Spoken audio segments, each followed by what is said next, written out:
He smirked as he flicked the oily blueprint across the workbench. "Tell you what, country girl," the billionaire said, arms folded. "Fix this engine and I'll hire your whole family. Fail, and you can go back to selling eggs at that dusty roadside stall." She wiped her hands on her overalls, stared straight into his eyes and said one word: "Deal." She didn't need his pity. What she had was fire, and what happened next? No one, not even he, was ready for it. "You're joking, right?" The words fell out of Carter Langston's mouth like oil leaking from a cracked valve, slow, thick with disbelief, and condescending.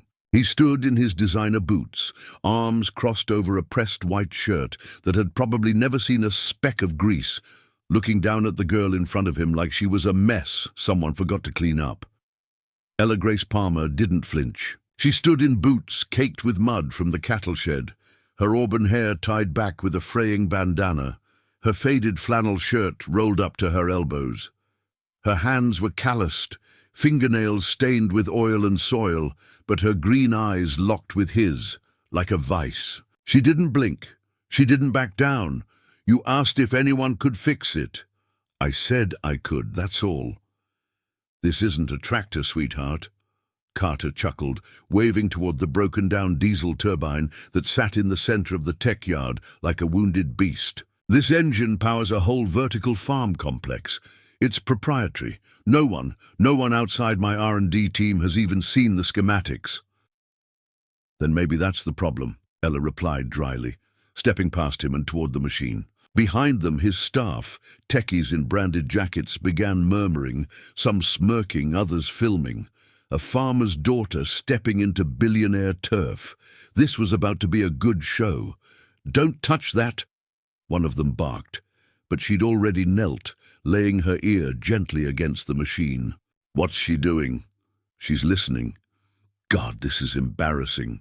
But Carter didn't stop her. Something about the quiet resolve in her made him curious. She hadn't begged, hadn't asked for a chance. She'd taken it. And that spark, he didn't know whether to be impressed or annoyed. Ella listened for a moment longer, then tapped the housing. "Cracked bearing inside the lower rotor, and the cooling system's been modified with aftermarket parts. It's choking the airflow." She stood. "Give me your toolkit." The silence was electric. Carter raised a brow. "You sure about this?" "I didn't drive 4 hours through the night on a busted truck axle just to guess." He nodded once. Someone handed her the tools. And she got to work. 2 hours later, the turbine roared to life, smooth, clean, strong. Everyone froze. Mouths parted. Carter stared at the machine, then at her. Ella wiped her forehead with the back of her wrist. "Guess I don't just sell eggs." "Who are you?" Carter asked, stunned. "I'm the daughter of the man your company sued for land rights 6 years ago," she said, locking eyes with him again. "I was 14. He died the next year trying to fight you in court. I promised I'd learn everything I could about machines, because I knew I'd stand in front of you one day." His jaw tightened. "And now?" he asked. Ella looked at the turbine. "Now, I want you to listen carefully. There are people like me out there. We don't wear suits. We don't speak boardroom lingo. But we know things. And it's about time someone like you learned that." She turned to leave, but Carter called after her. "Wait." She paused. "I want to hire you, not out of pity, not out of guilt, because I think you're the most capable person I've seen in 10 years. Ella hesitated, then turned, her expression unreadable. "Then you're 10 years late." And she walked away, leaving behind a stunned billionaire, a silent crowd, and the echo of an engine she'd brought back to life, like it was nothing. Carter Langston wasn't used to silence. Not in his boardrooms, not in his factories, and definitely not in his tech yards. Yet here he was, standing beside a humming turbine, surrounded by stunned engineers, watching a girl in worn boots walk away like she owned the place. And maybe, just for a second, she did. Who the hell was that? Jared, his lead engineer, muttered, flipping his tablet screen. "There's no way she just Fixed it like that. She didn't just fix it, Carter murmured. She understood it, felt it. He looked down at the grease-stained tool still resting on the bench, then out toward the gate where Ella's pickup, if you could even call that rust bucket a truck, was pulling out of the lot. He didn't usually make rash decisions, but something about her hit a nerve deeper than pride. It was respect. Get her back. What? Send someone after her. Now. Ella, the air outside the compound was dry and bitter. Ella drove with the window down, letting the wind whip through her hair, trying to calm the fury that boiled beneath her calm surface. That look on Carter's face, it wasn't just shock, it was disbelief that someone like her could best him in his own kingdom. She should have felt satisfaction, but all she felt was her heartbeat hammering in her chest. She stopped on a dirt road that curved around the edge of the nearby cornfields, pulling over to breathe. The sun was setting behind a grove of oak trees, painting the sky gold. Her father would have loved this view. "Daddy," she whispered, holding the steering wheel tight. "I did it! I stood up to them!" A honk behind her startled her. A sleek, black SUV rolled up, and a young man stepped out, adjusting his earpiece. "Miss Palmer?" he asked. She stepped out slowly. "Yeah?" "Mr. Langston requests your return." She narrowed her eyes. "He requests?" The assistant fidgeted. "He insists." Back at the compound, they brought her into the executive wing, high ceilings, steel and glass everywhere, like a museum for wealth. She felt out of place and made no effort to hide it. Her boots squeaked on the marble. Her flannel smelled of gasoline and lavender soap. Heads turned, eyebrows raised. "Wrong floor, sweetheart," a passing executive said with a tight smirk. "Deliveries at the back." Ella didn't answer. She kept walking. Carter was waiting in the conference room, staring out the floor-to-ceiling window. When she entered, he turned. "You didn't need to come back," he said. "But I'm glad you did." She folded her arms. "What do you want? I'm offering you a position. Full-time, lead mechanical diagnostics consultant. Top salary, relocation package, company car." "No," he blinked. "You didn't even hear the rest." "I said no," Ella repeated. "You think throwing money and perks will make me forget what your company did to my family?" Carter looked at her, really looked at her this time. "Then what do you want, Ella?" She stepped forward, her voice low and trembling with conviction. "I want to build real machines. I want to help the people you ignore. Farmers with broken harvesters, towns with dying generators, communities stuck in the past because no one gave a damn. I want to fix that." He was silent for a long time. And then, unexpectedly, he nodded. "What if I told you I could fund that?" he asked. "A division. Your own team, tech for real people. You lead it." Her breath caught. "This isn't charity, it's business," he continued. "I need someone like you, someone who understands machines the way they breathe, someone who's seen the world from the ground." She hesitated.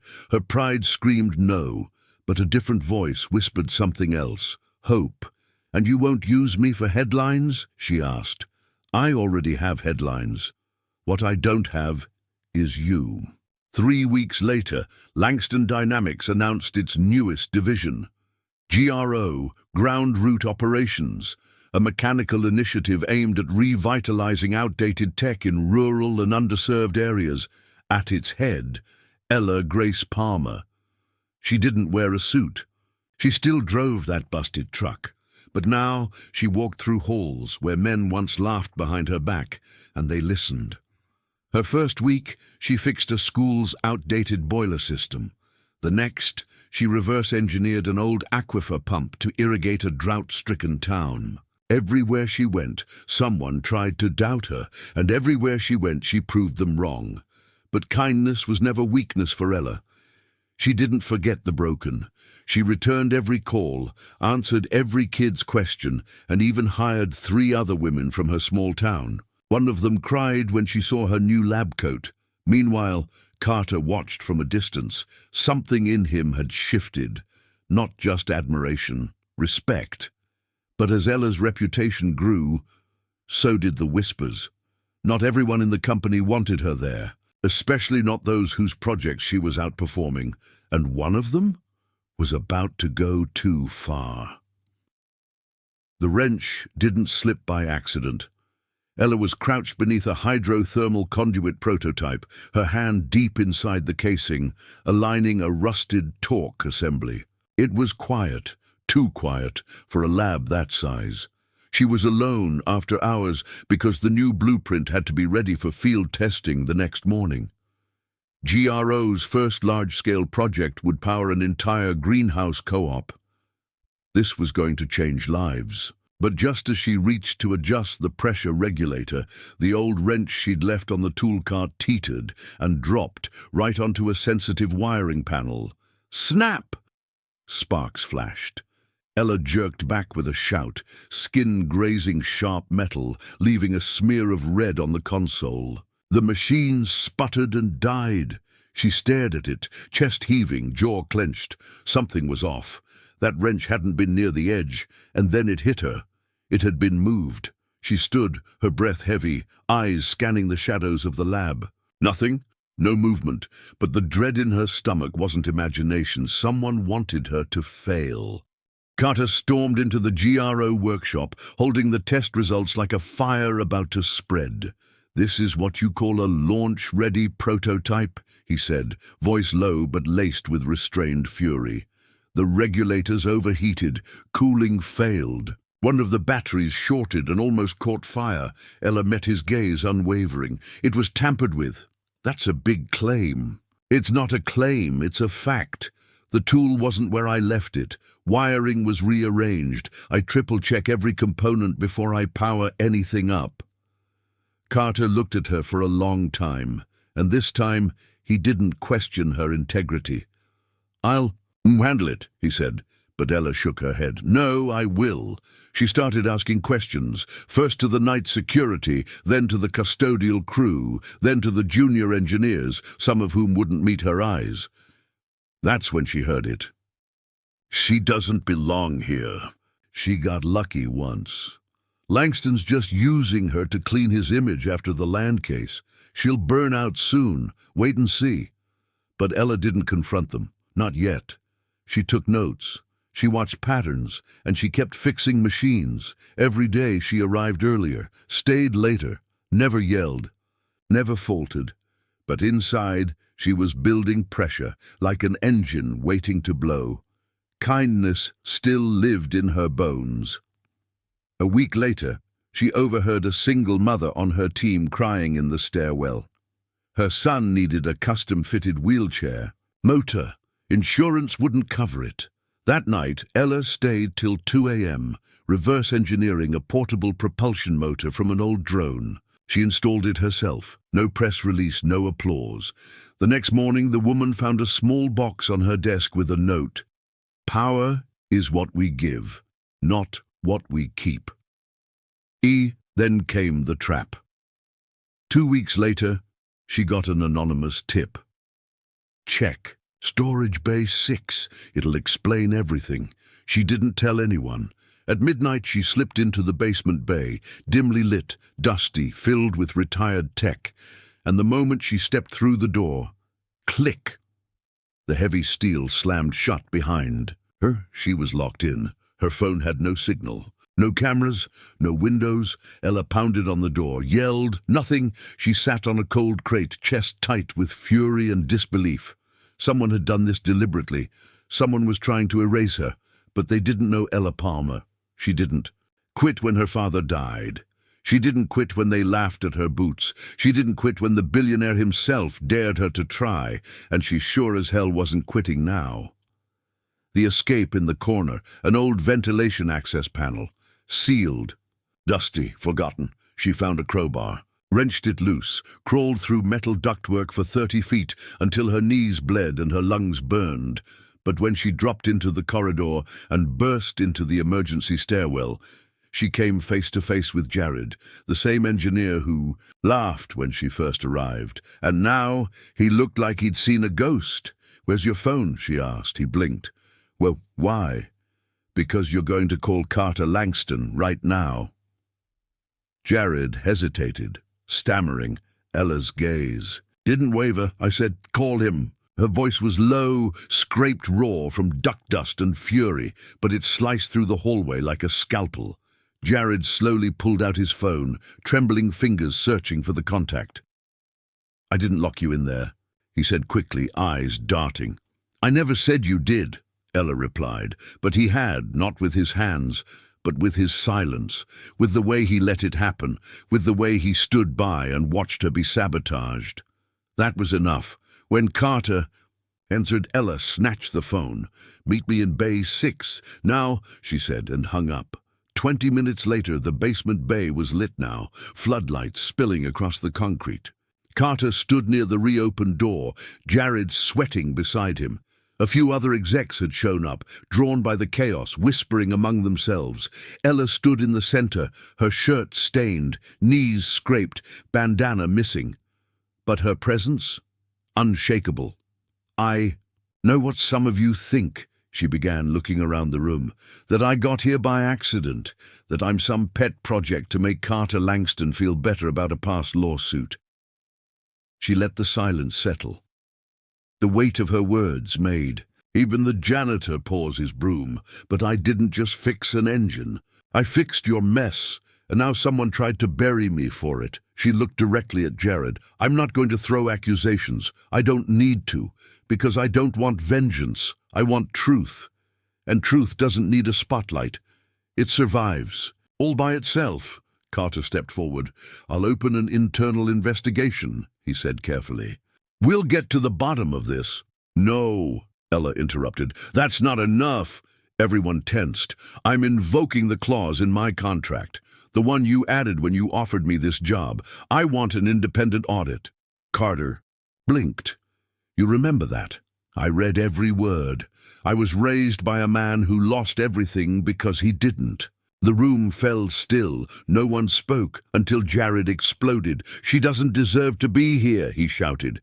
She's a damn farmer's kid, and you let her run this place like she's some prodigy. She didn't earn— Say that again, Carter said, his voice like thunder now, stepping between them. Jared's mouth snapped shut. Every time she proved you wrong, you clapped from the back. Every time she outshined you, you said nothing. And now you're screaming because she survived the sabotage you probably let happen. Jared said nothing. Get out, Carter ordered. But I said out. You're done. Security was already stepping forward. Jared left with his eyes down, the room watching him shrink. Ella stood still. She didn't smile. She just breathed. 2 weeks later, the audit revealed what Ella already knew. Jared had rerouted internal access to Bay 6, deleted swipe records, and instructed 2 junior techs to stage a surprise malfunction in her lab weeks earlier. All of them were dismissed. And Ella, promoted, Director of Field Innovation, GRO Technologies, the youngest and only woman to ever sit on Langston's board. But that didn't change her.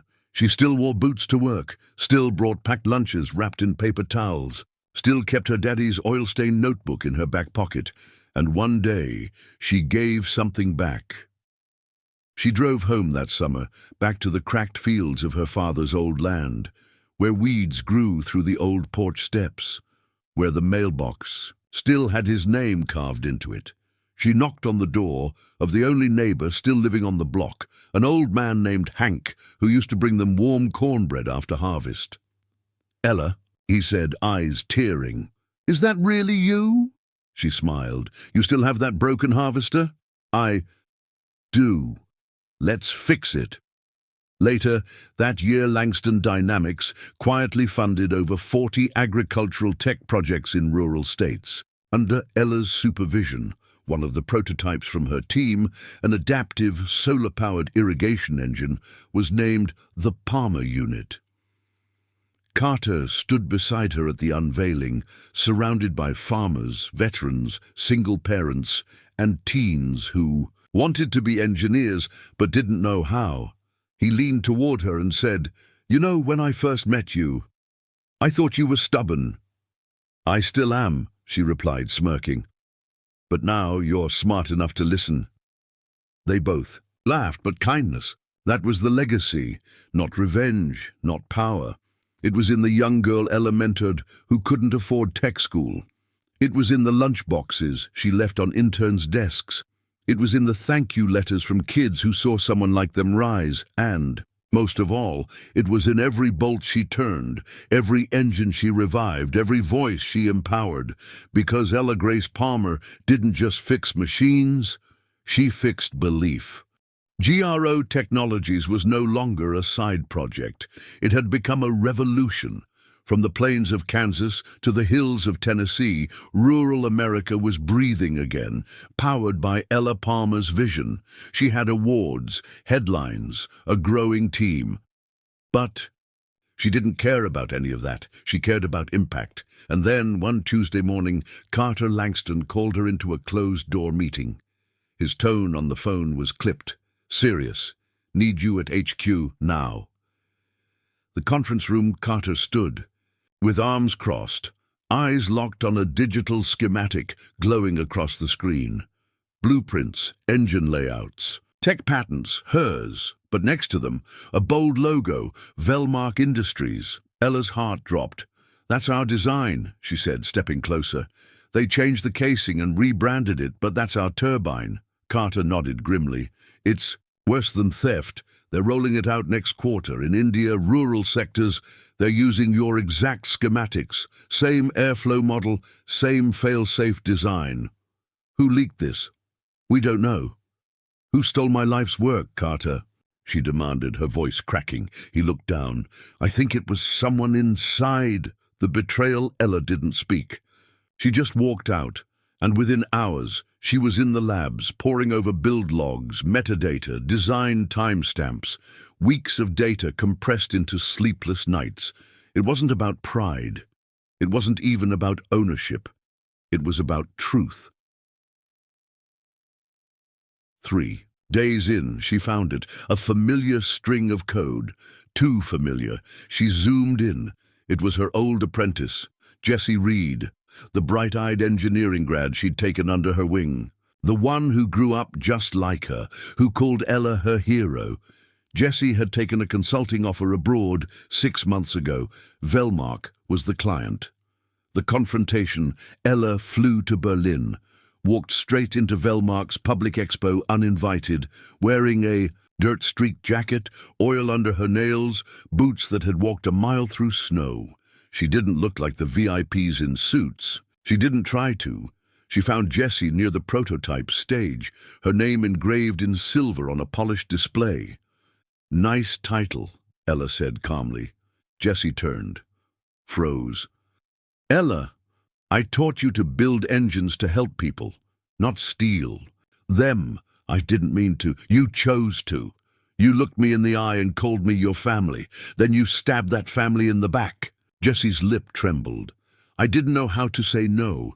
They offered me everything I dreamed of, travel, research, a lab." Ella looked at her, not with rage, but with heartbreak.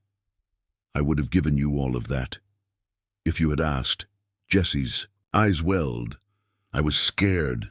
So was I when I started. But I didn't cheat to get here." Then Ella walked away, not because she was done, but because the next step would shake the industry to its core. The redemption. Ella didn't sue. She didn't call a press conference. She built something better. She released her newest turbine design as open source, gave it to the public, free, no patents, no profits, just access. Carter nearly lost his mind. "You just gave away 100 million in IP, he said. "No," she replied. "I gave the world something Velmark can't steal. Heart." Months later, farmers in Asia, Africa, South America, they started building her turbine using local parts. In letters and videos, they thanked her, not for the tech, but for believing they could build something too. Velmark's sales plummeted, and Jessie, she quietly resigned, sent Ella a letter, no excuses, just, "You were right, I forgot who I was. But watching you, I remember now." The full circle back in her old hometown where it all began, the county fair invited Ella to cut the ribbon. on a new tech training center. It was named the Ella Grace Innovation Hall. Kids surrounded her, holding wrenches instead of tablets. One little girl in muddy jeans walked up, holding a sketch of an engine. "I want to be like you," she whispered. Ella knelt, wiping her hands, and smiled. "You don't have to be like me. Be like you, but promise me one thing." The girl nodded. "Use your hands to build, but never forget, your heart is the real engine." And in the end, the billionaire boss who once smirked at a farmer's daughter now referred to her as his partner. The world that once saw her as a girl from nowhere now saw her as the woman who rewired hope itself. And when people asked how she did it, she just smiled and said, "They dared me to fix the impossible. So I did. Then I taught the world how."